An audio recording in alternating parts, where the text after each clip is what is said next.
that if you invest in the human capital that are women, if I take again the sector I like very much, which is agriculture, if you empower women in the agriculture sector and you provide them with the necessary equipment, I think that we will be gaining benefit, not just the food security of Africa, but also we will be selling outside. Look at what the Rwanda women are doing in terms of coffee.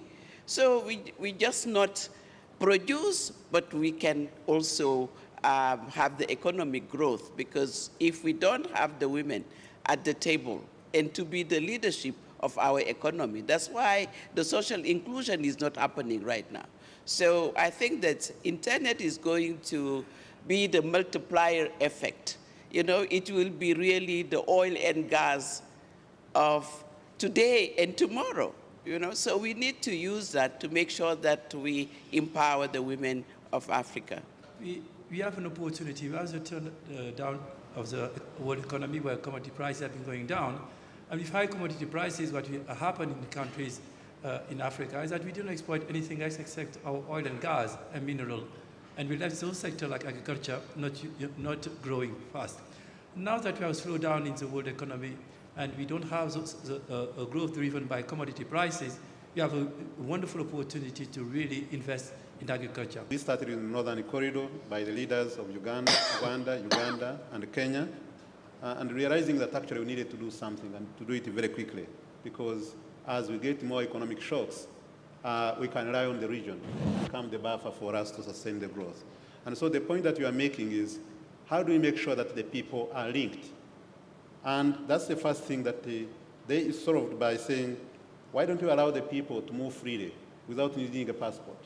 Now you can travel from here to Uganda to Kenya without needing a passport. So mobility is key. Mobility is very key. I was talking to some people last night at your soiree who come from Europe and says, I doubt whether Africa is really engaging in a leapfrogging exercise. I am sure most of us think that leapfrogging is possible.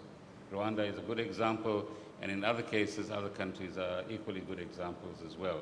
So we should set our ambitions a little bit higher and also get to a point where we can sell technology developed in Africa to Ericsson, not only buy Ericsson's products in Africa.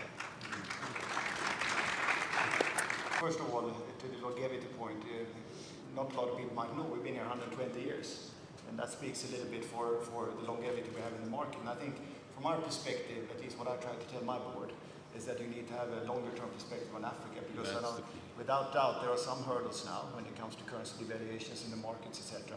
What we do to de-risk that, and that's probably the short-term biggest thing for me now, is running this region for Ericsson. And what we do there is we use actually Sweden Inc. a lot, and we use government-funded, secured financing for a lot of build-outs that we do across Africa. And that's an intermediary step to de-risk the shorter term.